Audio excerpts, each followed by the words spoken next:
I think there's a lot of people in this world, and I've come across a lot of people mailing me, talking to me about, it's like, oh, Peter, I've got cool loops. You want to hear them? Like, cool loops. Okay, that sounds like a good loop. But where's the track? Ah, I don't know how to finish the track. I've got cool loops, right? Raise your hand. How many of you on your laptops have cool loops? Raise your hand, come on. And me included. Yes, we all have cool loops. But how many of you actually already finished tracks with those cool loops? Raise your hand. Right, there you go. Now you see why we're here. So I thought about it as a good introduction would be to very quickly, just for 5 minutes, go into a group of fours right now and I'll tell you the topic you're going to talk about. Go. How many of you actually noticed that you share a lot of problems? Right. Yes. Pretty much the same stuff. So why don't we just pick the most important stuff? Raise your hand. How many who would like to share at least one thing that makes a problem for them? Writer's block. Writer's block. Listening to it too much. Very good point. Yes. Listening too much. Indeed. Production overload, maybe, and all. Too much. Production overload. Okay. Right. Syncing hardware. Syncing hardware. Okay. Syncing hardware. Keeping arrangements interesting. Yeah. For whom? With your own ears. Ah. What if you're a perfectionist? Will you? That's why you get stuck. Anyways. What's your definition of interesting? That was Mikey's point. Once he surprises himself with his own music when he's listening back to it. The best way to surprise yourself with the music is put the fridge on, get the mic, and record some ambience. Yeah. That's how you surprise yourself with music. But I get your idea, though. What else? There's a lot of really cool stuff, guys. Anything else? Not finishing stuff, moving on other projects. Oh yes, not finishing. The ever evolving track which never finishes. It just keeps changing. Nothing really back for that. Keeps changing. Time constraints. Time constraints. Finding the right sounds to fit your track, and making sounds fit in your track. But that kind of goes with that, right? Yeah. Making it interesting, yeah. Finding the right sounds. Now, I have to tell you one thing about that one. If people were to find the right sounds, techno will never been made. Yeah. Simple. Because techno is all about fucking up. It's all about mistakes. It's not about finding right sounds. But I get the idea, though. See, it has to do a bit more about your psyche, about your mental side, than it is actually about the technical aspect of making music. It's how you approach it first. Anything else? No? What's that? What else have we got down there? Quite a few points down. Yeah. Balancing projects. Okay, you got to tell me more about balancing. What do you mean by that? Like dedicating time to working together with others as a sort of collective, and then working on your own material. It sort of comes under time constraints a little bit as well. You know what that is about, really? Very hard thing we are very bad at. Prioritizing. What is important to you? That is the most important thing. And I get your idea. We're so tempted to work with millions of people around the world. You have to prioritize. Because you have choices to make. But your time, that doesn't give you a choice, does it? Time is only one. And it doesn't stop. So it runs. So if you don't prioritize. It's all connected, by the way, guys. This is really useful stuff. I faced all these problems, by the way. And I still do face them. But I have ways to work around it. Another thing we had was understanding the correct key and chord progression. Correct key progression. Okay. Now, that's going to solve some music theory, so we're not going to talk about that today. That's just getting a basic piano class to arrange to give you 8 most common chords. That will solve your problem, really.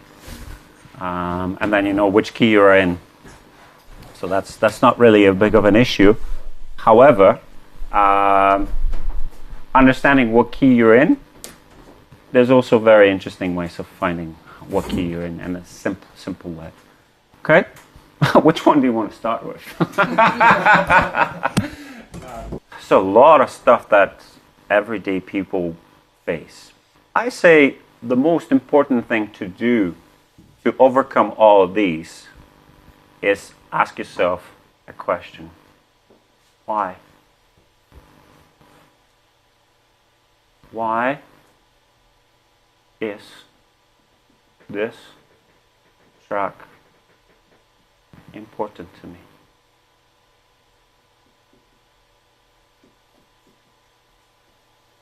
You never ask that question, do you? You just fucking do it. But really, if you do answer that question, why is that important to you? Just let me ask you, who would like to do that? Who is working on a track they cannot finish? Raise your hand one day. I'll get stuff I've not finished. Okay, lady was first. Sorry, guys. Go. So why is it important to me? Yes, tell me. Because of the action of making it. I really enjoy like making the music. Yeah, that's why you can keep on until you die. That's not a problem.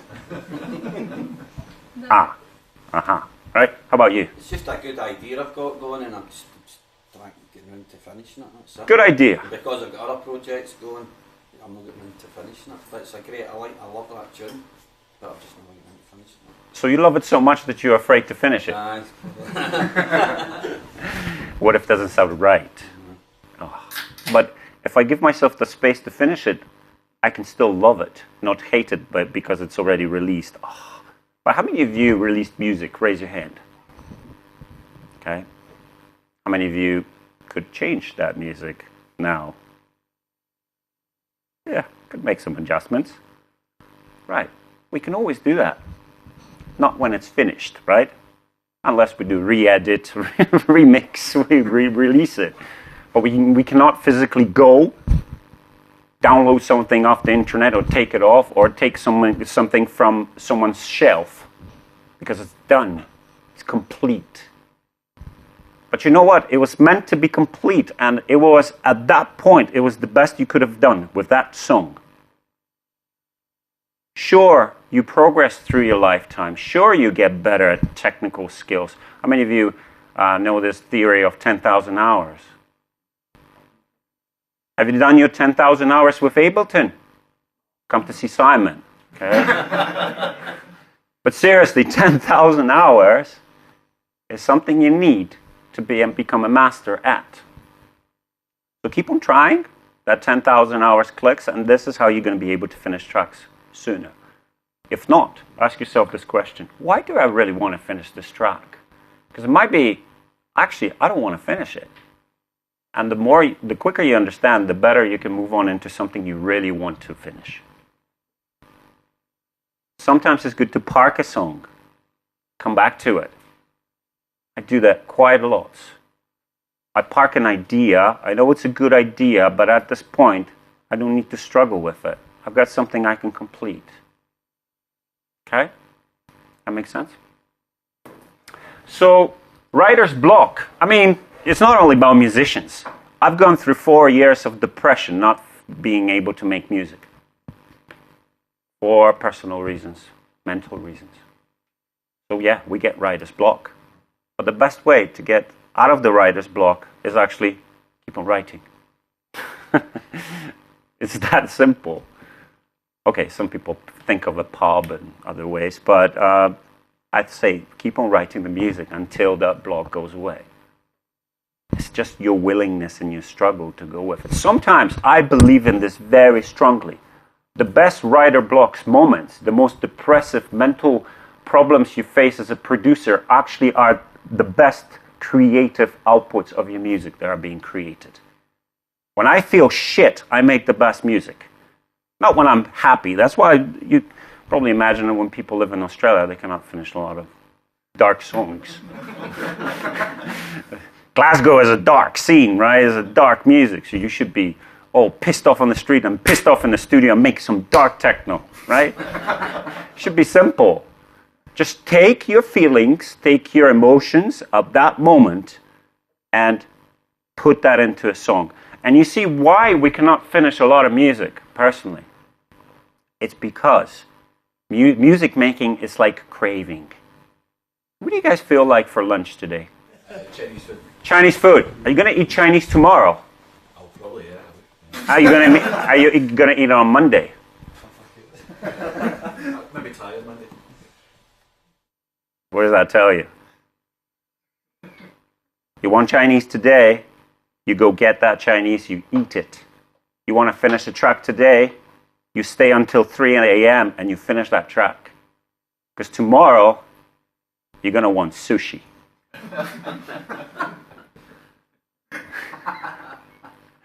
And that track is going to change. A lot, okay? You're going to start with Japanese instruments and you're going to bring the... Speaking of that, for my label Soleil, I used to get demos from a lot of Japanese people. It was really cool, really nice. I was really flattered. And they named the tracks like Enter of a Dragon, for example. And when I listened to the demos, like, closed my eyes, like, fucking, I'm seeing dragons. It's amazing. That's what I'm talking about. Music is the moment. It's the capture of it. See, that Ableton, the technology that we have now, even though it helps us, it makes things more difficult. Because you can always go back and edit. See, in the early days of making techno, with the 101, the 909, 808 Roland machines, and Elisa's sequencer, for instance, or sometimes no MIDI, just CV, or a sequencer built into the machine. You had a DAT tape and effects set up, and you either keep that equipment on for the whole day, because by the time you switch it off, it's all gone. That's what made people finish the music much easier, the discipline. Excuse me, I'll just check my Facebook now and see what's happening with my track. Oh, it's being charted by Joe Blow. Wow, wicked. That's what happens. You get distracted, you change the mood. Oh, I feel like sushi now. Yeah. See how many things can actually tempt us to change the mood we're in. I particularly like to work on the music at night. And for the reason that I don't get communicated by people, there's not really much happening. It's just me and darkness and the music, and I can finish songs really easy that way. It's the easiest way for me. Some people choose the daytime, but you have to dedicate that time, you know. It shows when someone made the music on the lap, not only laptop, but on the lap, in a hotel room, flying across from a gig to a gig. Or someone who sat in the studio thought, I feel today like making a song, I'm going to make it. Really, really shows. Especially when you look at producers that early managed to do really great records, and now they're just pumping out whatever they can. That's the time constraints we're talking about. The better you get at music, the less time you're going to have spending making it. Mad Mike Banks from Underground Resistance said one thing. You cannot get your best producer on the road all the time because your label will suffer. What was that telling you? The time constraints. You want to play gigs? Well, you need time to recover from those gigs and stuff. But anyways, what I think is most important here is it's not the technology, it's not syncing hardware, really. It's your mental ability to complete things, to finish, and to say, I've done what I could do with this track, and it's done, it's finished. So it's almost like having a vision of what I want the complete song to be like. With understanding why is that important. If you're making a song for your girlfriend, okay, and you want that to be beautiful and romantic, she will take you on a date, you're gonna put all your heart into that music, I suppose. Okay? But if you just wanna make a release for a label that you don't really like, but they just asked you for it. You're like, okay, yeah, I'll get to it maybe tomorrow, maybe a week from now. Oh, sorry, yeah, I haven't done it. I was really busy. This happened, that happened. Excuses all the time. So if something is important, you finish it. You get the motivation. Look at you. If you think this is important, you came here, right? That's how I like to see the music. So back in the day when we were making the music, we'll set up, we'll start with a monophonic synthesizer, get a bass line, get a kick and a hi-hat, get a Mac key with plugged in 16 channels, and we just jam on the Mac key. Record it straight to that, no edit. You know what was really important about that?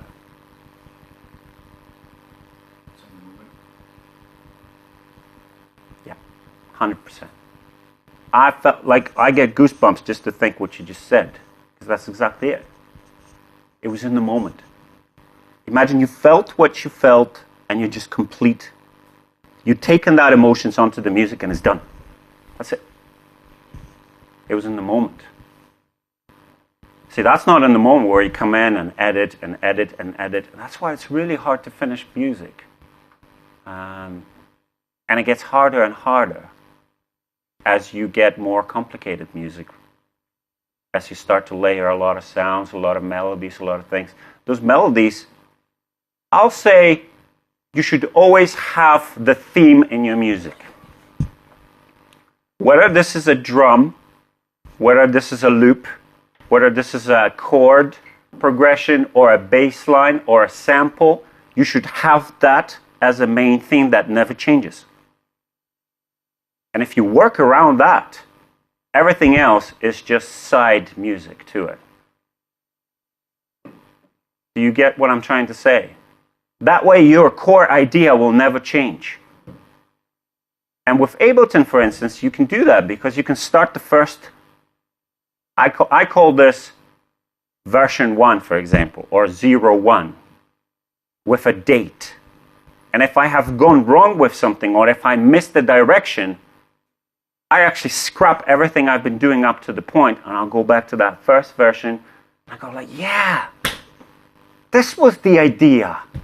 I just brought a lot of baloney on top and then changed the whole mood. Right? Yeah. I do something similar to that, yeah. That's a very good idea of actually resolving a problem getting stuck where you cannot move past some point of music making. Okay? It's going back. It's going back to the core, the essence, the idea that you've started with. Because that was definitely an important reason why you started that track, right?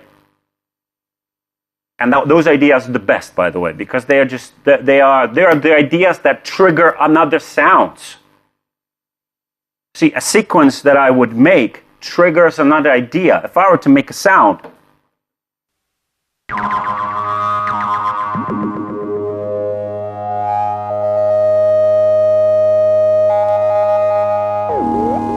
say this is the first thing I do, the first noise. Everything else will work around that. Sometimes that idea will disappear, but if it's a strong idea, it will always form as a basis. Think about something that you can, I guess the best example is Jeff Mills. I mean, we got his poster right there. How many of you can whistle Cat Moda?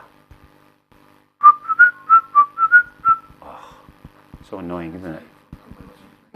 All right. That's the idea. Everything else can be secondary. Whatever the beats, whatever the bass lines you make, it doesn't really matter. That idea is the song. Do you have that hook in your music? Do you? If not, just trash it, because this just loops. It's not a track worth finishing, for sure. But it's something that's stuck in your head, and you really feel it. It's some melody that it's recognizable. You know the hardest thing in techno to accomplish? What do you think that is? The hardest thing in techno to accomplish? No? But related to sound? Memorable sounds. Memorable sounds? What else? Emotion. Emotions? Originality. Bingo. How many of you can put a needle on the record of a certain artist like that and know it's them? Is your music like that? Keep on working. See, whether this is a kick drum, whether this is a bass line, like Beatles, you know? You put it in like, oh, that's Beatles, okay. It should be that quick. In techno, the hardest thing to make is your original sound. What are your artist names? Just throw them around. Go. Artist names. Colshay. Colshay. PH scale. Architect. You know, this one. What is that sound? Do you know if that's your, almost like a signature sound, you know what I mean? Jeff Mills has that. There's a couple of people on the market that have this. Juan Atkins has it. Doesn't matter if he makes music now or back then. He just, the way he plays. It's like jazz. I've spoke with a jazz musician who told me a very interesting thing. One thing that recognizes you as a producer is the way you compose the music. Is the way, sometimes mistakenly, create those rhythms and patterns. Is so specific. Now see, what made Echoplex, okay? It was a really big combination of the equipment that I use, and I only use it in a way that nobody else used it. I tripled the kicks. Back in the 90s, I've tripled the kicks. Nobody was using. Everybody was running one kick. I've tripled them. I've used delays on one kick, a reverb on the other kick, and dry another kick. I've sampled that into one, and I've used 3 samples of the same kicks. Nobody used that. That's what made that sound. But if you start with a kick that's already there, that hundreds of other people can start with, get my point? So what kind of sound are you after? Of course, we all have influences, right? Of course, you like labels, you like artists, and the road that you're going to arrive to is probably what you're going to hear today. This is not really Echoplex stuff that I've made for this masterclass today. But it was just a moment. I felt this way, okay? I wanted to make music that's a bit more fitting potentially your style, so I made it to fit into more of a, it's not something I would release, but it's something that I made just for this workshop. But it doesn't sound like me, 100%. But there's elements of it that someone who knows my music can say, oh yeah, well, that sounds a bit like Echoplex, but it's kind of weird. It's just the way you produce. And it doesn't matter what machines you use. I'll go to your studio and I'm going to sound completely different. And you come to my studio and you're going to do the same thing. Do you understand what I'm talking about? So it's the originality is very important. Okay? We're going to get to not finishing stuff, but let's just get into how would you normally start a track? Okay? Now, go back to your groups really quickly. 3 minutes this time, guys. How would you start a track? Go. So, what are some of the ways you start tracks? Anybody? Using push, getting a kick and some percussion going. Using push, Yeah. getting that percussion going. Like it. Okay? What else? Synth parts, just messing about with synths. Synth parts. Okay? Cool. Searching for YouTube for like obscure like vocals and like weird noises and stuff, and I was like rip them off YouTube and spent hours just processing through distortions and transposing, then repeating it thousands of times. So it's like, I mean, the difference between YouTube and old record digging is that it's more convenient and you don't have to pay for it. we chord progressions, drum patterns, favourite presets, and finding some ambient noise and tuning drums into it. Whatever. I think when you make a music, you have to know what kind of sound you're after, first of all. So then it's really easy to find those sounds. So it's almost there. The sounds are, you imagine those sounds how they like. Whether you heard them, whether you are about to hear them, you need to have a bit of an idea of what sounds you're after. And there's different ways to start a track, but usually you start with some kind of inspiration, right? That's what I noticed, like the YouTube samples. Like back in the day, we just take a record sample, for example, if a breakbeat or whatever electro you wanted. We also listen to different music and see what we like in that music. It's almost like being a DJ, right? You watch other DJs do their stuff, and then you eventually create your own style. And that's something you really want to do, create your own style in techno, especially. because there's so many different people doing different music. But how many of you can you actually recognize? How many of you can't? How many of people sound exactly the same like others, right? So they are the pioneers and those that follow. In the time of the 90s, there was a group called LFO. I'm sure you know, right? They made a track,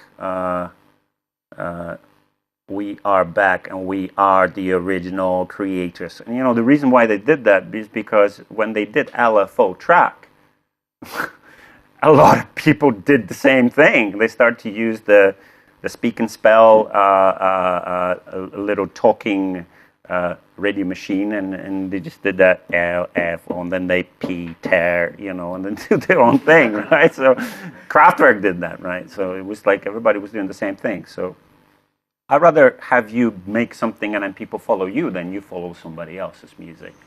But sometimes it's just good not to listen to anything. Just take a machine one at a time. Now, the reason why I brought these two things is like, this is the digital world and this is the analog world. And see, when I imagine someone being in a studio, that's what you need. You need a digital synth, whatever that is, and need an analog synth. Preferably a monophonic synthesizer, I would recommend. And you know what? Forget the laptop. Just take the synth, put the headphones on, and you know, the reason why you want to have synthesizer, not the software, that's because this is just so much more fun to do it. And music should be fun, by the way. So you can jump modes really quickly, right?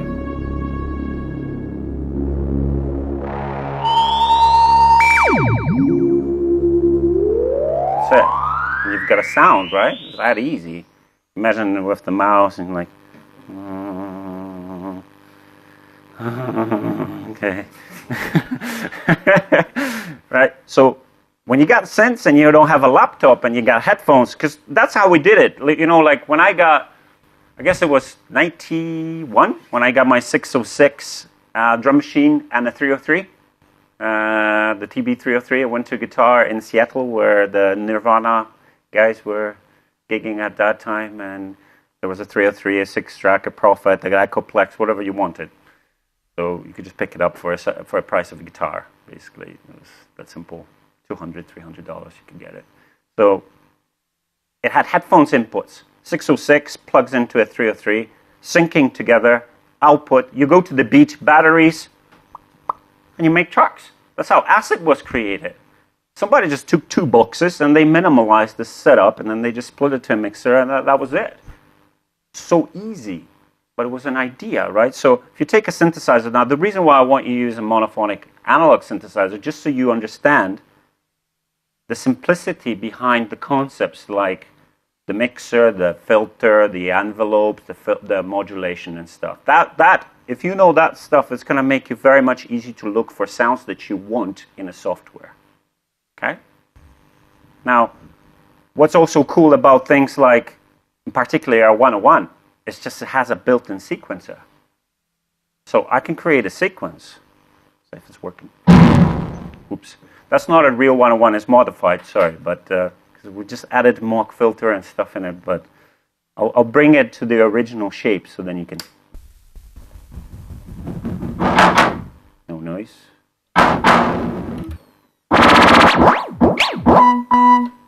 Just normal. Don't talk to me like RTD2, just normal. Please behave. Here we go. It does not behave really well. Okay, so I've got a sequence, right? I can just go, even if I don't know the notes.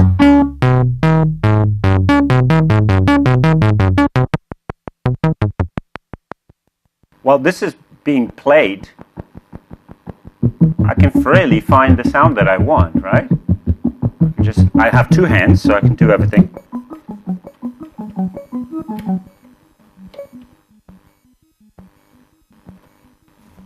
It's kind of cool. Yeah, it's interesting, it's different. You wouldn't do that on a laptop so easy. You see how quick that was?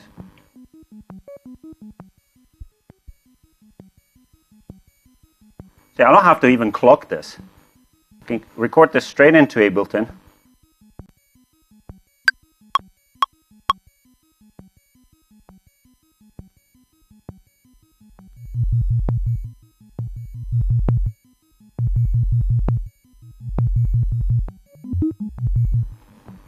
plenty. And that could be, if I just chop it, it could be my idea for a track. Watch.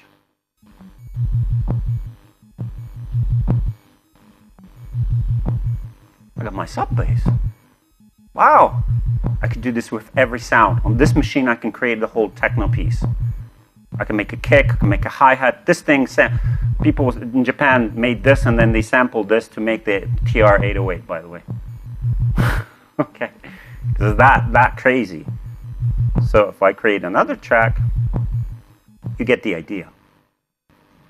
But how much more fun was this than to actually start with something that's already setting you boundaries? Even though this is free, sky's the limit with Ableton, but you're still working with a frame. You will have a tempo, right? For me, it's 127 now. You will have a time signature, which is 4x4. I don't want that. I want something that's inspiring me. I want something creative. I don't want to hear the tempo and clicks. I just want to play around and see how the sequence works. So I can do this now.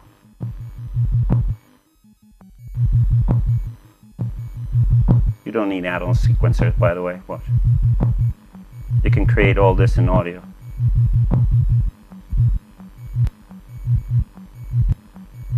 And if you really want to make something interesting, creative, just create another track. And you record all those changes. And look what happens now. Audio from 101. There we go.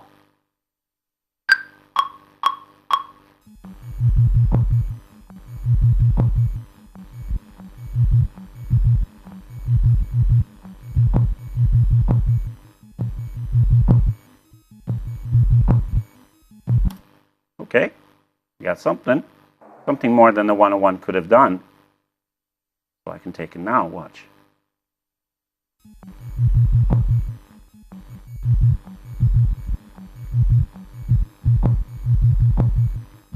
On a drum. There you go, we got a little drum happening with the bass. Why not? That could be my track. Now, that could be a whole new different time signature, could be a whole different... Now I'm creating something very, very interesting now. See what happens when you've got an analog synth sitting about. Just, you could start a very cool idea. Okay? So say you've got a whole bunch of ideas. This is obviously not a workshop about how to make sounds. Although if you guys are really would like that, maybe we can run something in the future, how to actually design sounds. So that would be cool. I like that as well. But say I've got already something, which probably you are at some stage already when you got some sounds happening, right? So I've got a kick. Okay? Just a straight up kick. Now, just so you know, I've used a very interesting software. If you guys are ever heard of this, very, very interesting. I recommend it to you. Looks like this. It's amazing. Okay? It's called Punchbox. I mean, that's the kick drum with an effect. That's it. All that noise. It's already a pretty cool thing, right? So, to show you how that really sounds on its own, I'll show you the... I'll solo it so then you get the idea.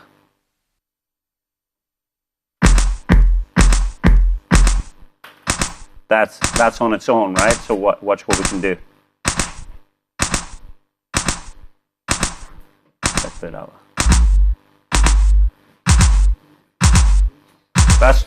That's just one kick, right? Watch.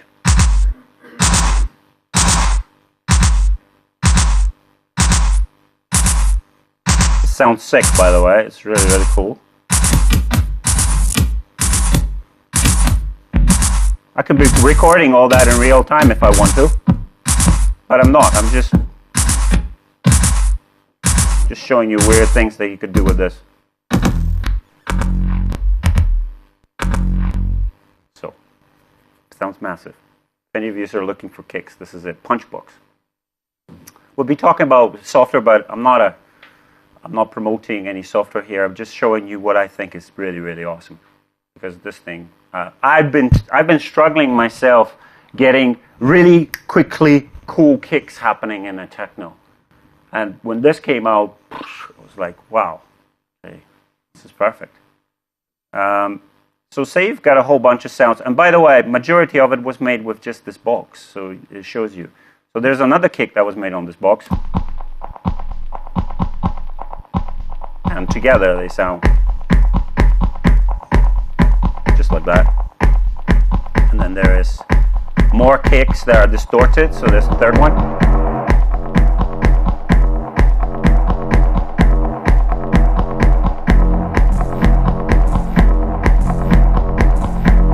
And another one as well.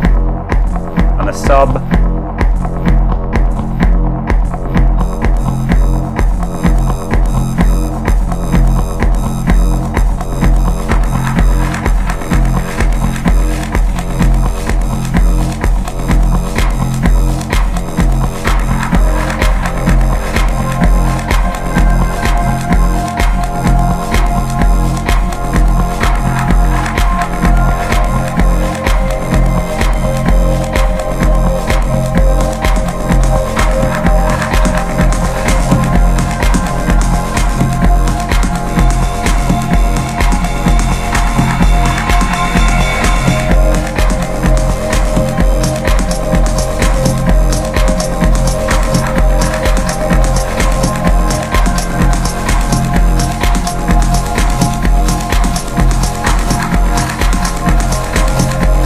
I can play something on top.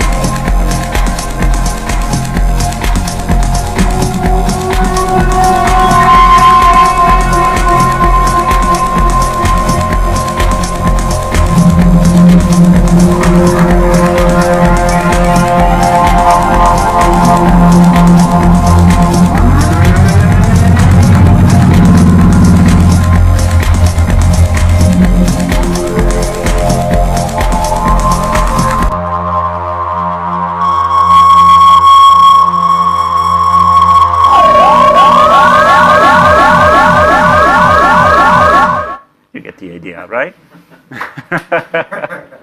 So we've got that, right? That's a lot of stuff. That's probably where you guys are at with most of your tracks, by the way, because you just don't know what to do now, right? What do you usually do now? Start a new track. Yep. Especially when the time constraints kick in and you have some commitments. Right. But you save it. And you come back to it the next time. And today you don't feel sushi again. Now you feel burger.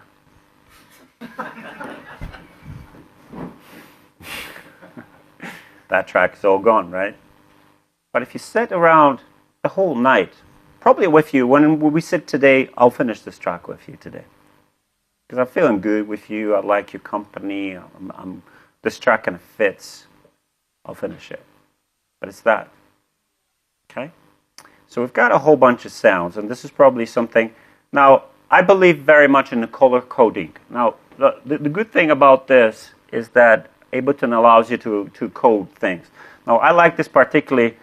I mean, you do whatever colors you like, but I like my kick drums and things, hi-hats, and the low end of my mix in red, because that's usually the red alert kind of thing, you know, it needs to be right. So I keep that in red, so it's easy to solo things, so I know where they are. Even if I keep on shifting them, I know that they are red, so I can always refer to it. And then I just have a mix of just the low end, watch, with the sub at a bit of distorted, and I'll see how that works all together.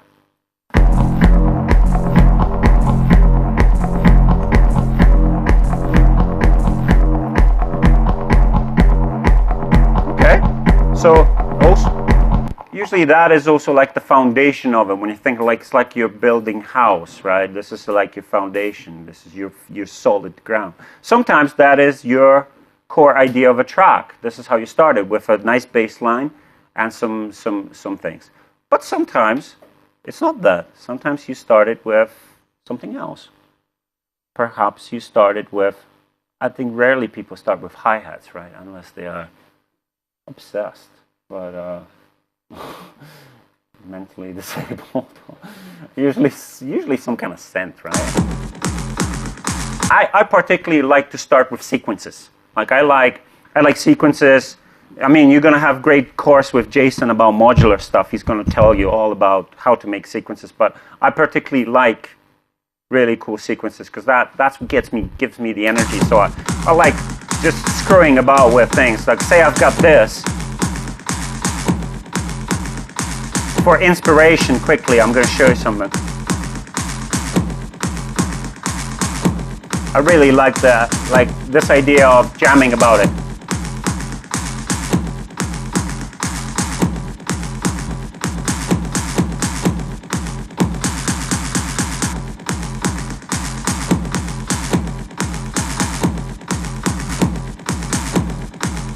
And if I got that, that's usually a pretty cool. I'm going to make a very interesting sequence out of it.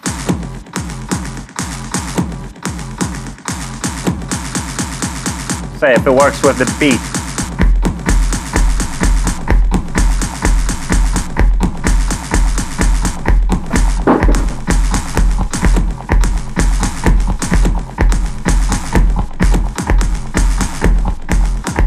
So, what's important about that is that I'm not bringing a new sound in.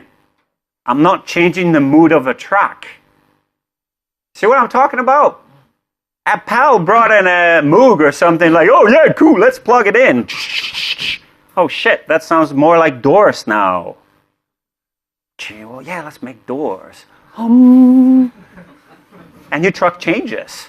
But see, if you think about classical music a bit, it's always, there's violin, a cello, a guitar potentially in the more contemporary music. Do those sounds change? No. What changes? Bingo. That's what you need. You don't need to change the sound so much. You don't need to invent more sounds into what is already there. You just have to fuck about with the arrangement a bit more to make it interesting. So you have something to work with. As simple as this, watch. Okay,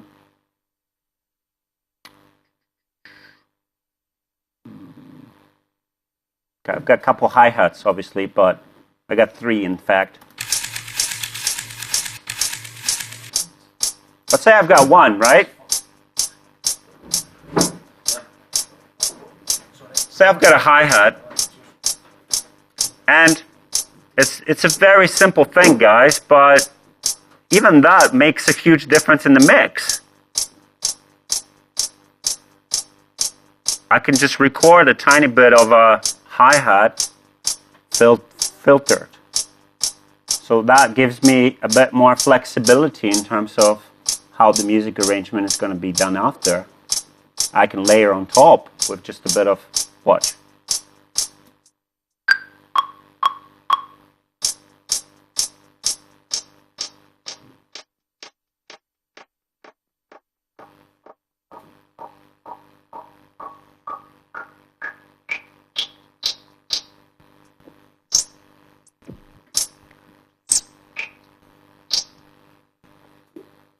I like those little sweeps happening, okay? So see, when I've got that, now I can really add something nice character on top, and it doesn't sound boring anymore. I can decide after where I want that in the arrangement.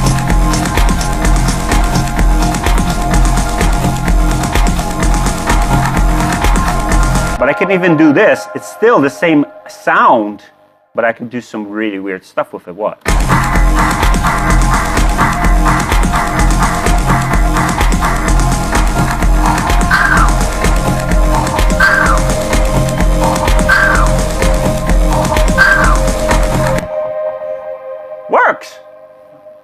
See, but I have not brought in another software with another effect, with another thing.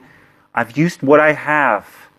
See, and that's almost like the discipline when you have the 101, and that's all you've got. Imagine the world only created these two toys. You would have to make it work, right? Would you? They did it and then, now you can do it too. Same thing with here. I strongly recommend that you pick only certain software that you want to use on this track. Because there's something called fuckaboutitis, or it's like a illness of some kind, you know, like when you're like, oh, wow, okay. Fucking about too much. It's called fuckaboutitis or something. It's a sickness. Very common. Not really much you could do about it unless you stop. And you know what that is like, right? Especially when you just bought this new piece of gear. Oof. You just won't stop. You just enjoy it too much, right? But you gotta stop at some point. So that's why I'm really big fan of capturing the idea as it is and then getting rid of it. Everything else. So for instance, if I create, like you see this kick drum, for instance, right? This is very important for me. Watch. This kick drum. It doesn't have anything, but has a lot of shit in it already. But the reason why I removed it, it's on purpose. I do this all the time when I produce. So that kick will always sound like that. It will not be changing much. Because the fear of it, when I've got everything plugged in, like, oh, no, that doesn't sound right. And what you do is you listen mono to that kick, or solo, sorry. It's like, oh, yeah, that doesn't sound right. Let me just tweak this high end a bit, cut here on the low end. And then you put it in the mix and you're like, come back tomorrow, you want a burger and it sounds like it's hot. Mexican food, like, ah! Like, where did that come from? That doesn't sound right. See what I'm talking about? So you keep certain things stay the same, only the base foundation of it. I personally, in this song, I don't know which part, you tell me, I'll let you listen to it, which part do you think is the core theme of it?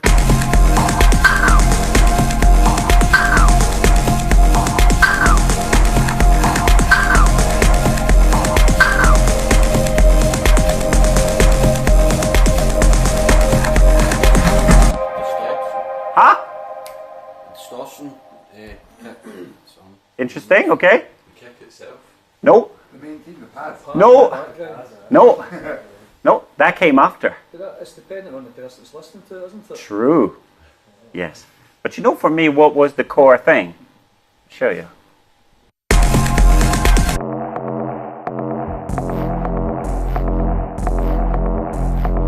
That was the core idea. Because we've, for instance, right? It's just this sampled, recorded, sorry. And the drums, so there's only two things, the punch and this. That created the whole track. And without this, see, if I remove that, watch what happens. This is very interesting.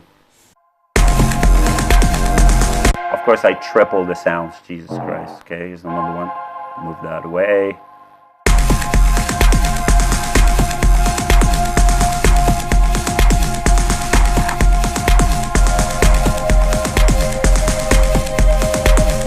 It's lacking that foundation, right? You're waiting for that moment. So see, when you do arrangement, you already know what to take out and what to bring back. Gives you already pointers as to how you want that to be structured into a song. That makes sense? Okay.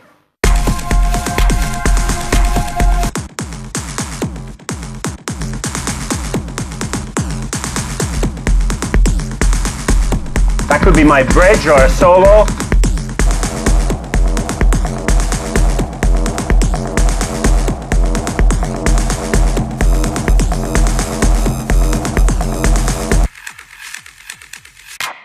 And you hear, for example, this.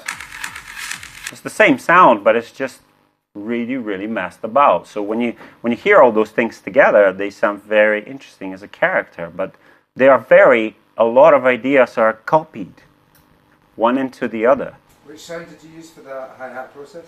I've used this machine, which is about the same company. If you ever... Oh, okay. I'll show you this. This is one of my favorite machines when you don't have a 909 around. Bing! It's the real 909. It's called Sztuczny Perkusista. It's weird. It's a Polish company that made... Sztuczny Perkusista means artificial drummer. They didn't want to call it 909, but it is a 909 really, and it sounds really cool. So that's it. They do make 808s and stuff as well. So D16, if you ever wonder, it's a really, really cool company to go to. I'm sure you can Google that. Any other questions before we get further? See that sample from the right, is there any reason that's hard panned right? I believe in panning. Okay. Now the reason why I pan, it's How extreme is that?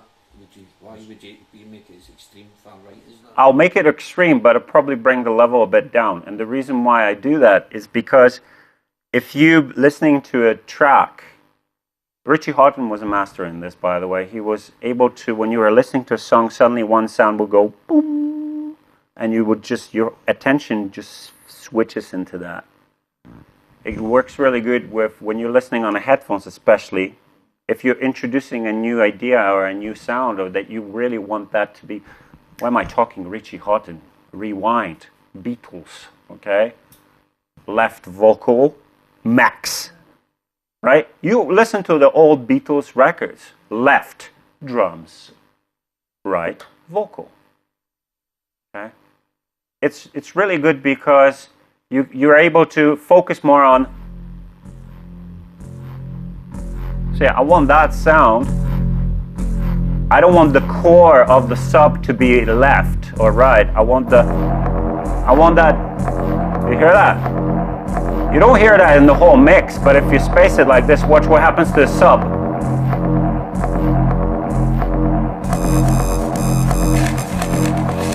Then I can do a little bit more on the low end in the middle. And then the kick can travel on its own, just go. So if I brought this in the middle, it would be like this. You don't really hear it. But if I bring it here, you hear it. That's where you can focus on. I'm not saying this is a good sound. It's probably a whole bunch of just crap I just came up with, you know, but if I really work on a sound design and I want, for instance, a female voice to be on that, and someone is listening to a melody and then it goes,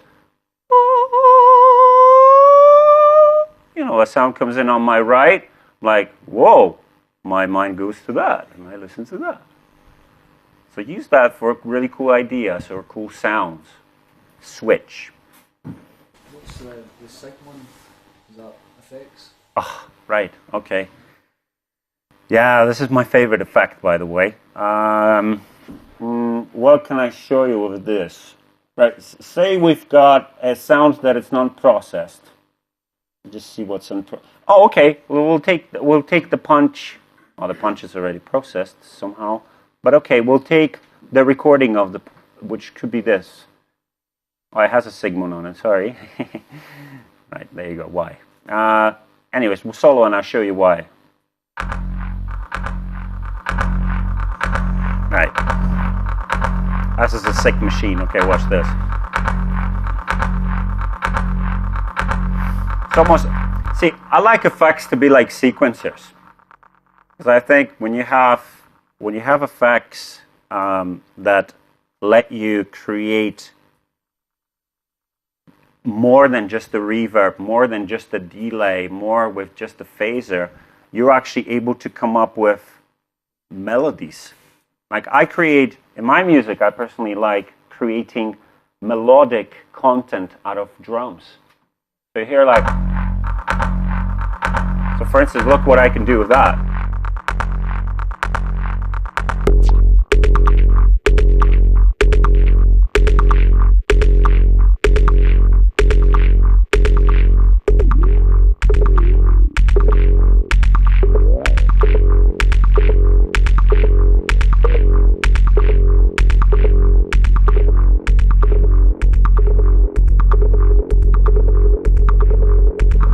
do with the sub now.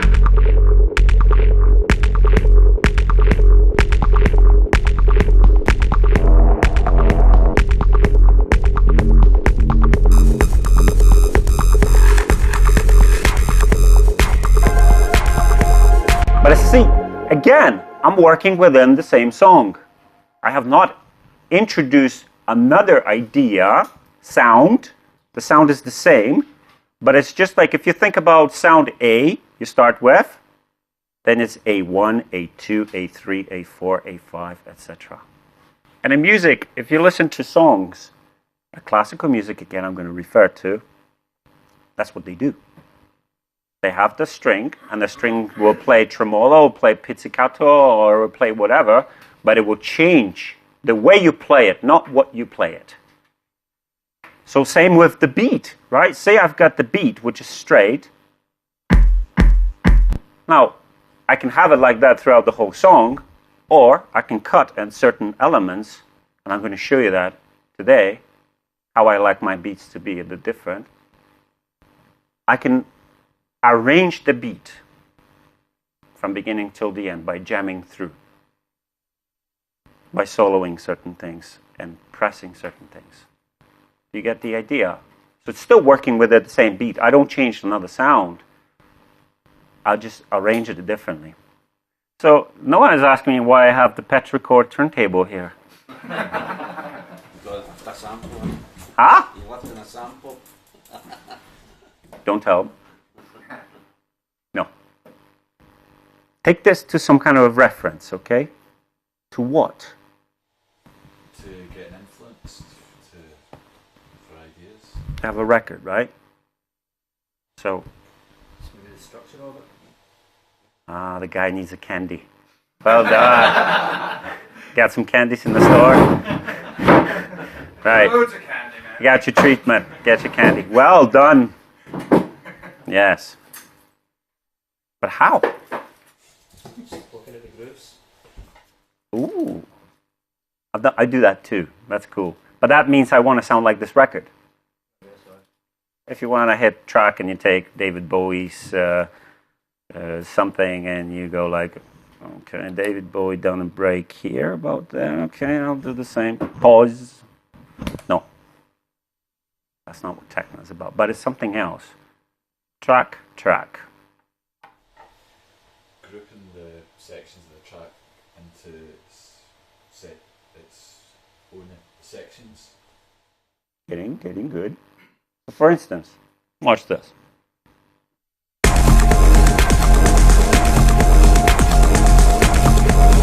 Good record.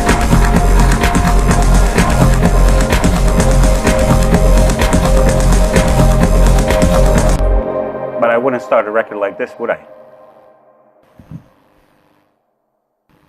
So how would I start the record? Well, how do I want to start the record? Say, do a whole bunch of stuff.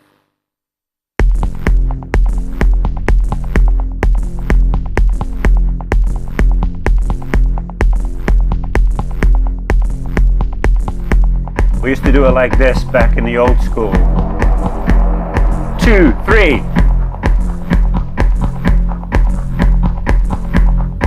Okay.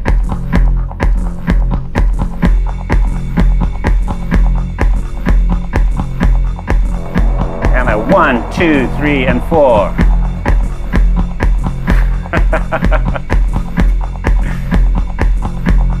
That feels right. Okay.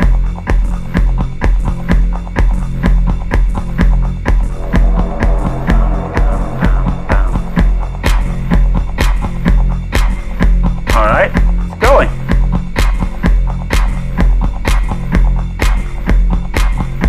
Let's bring the real thing in. Here we go. Bam, bam, bam, bam.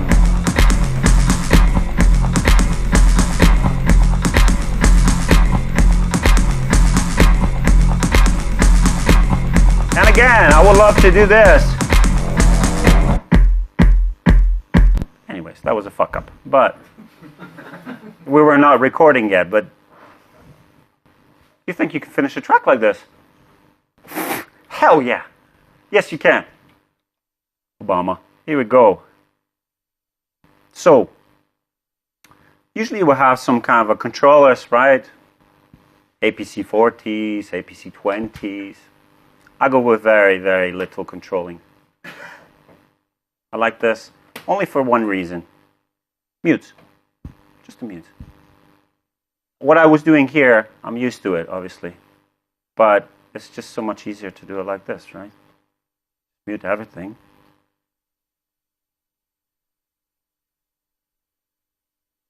You guys are catching on what I'm about to do here. Yeah? There's just one way. I'm not saying do this way, but if you can't finish something, I say 100% you're going to finish this track today within an hour time. And that's what you want. You want to finish, listen to it, move on to the next project because of the time constraints. And because of that, label is waiting for you for months to finish that track, right?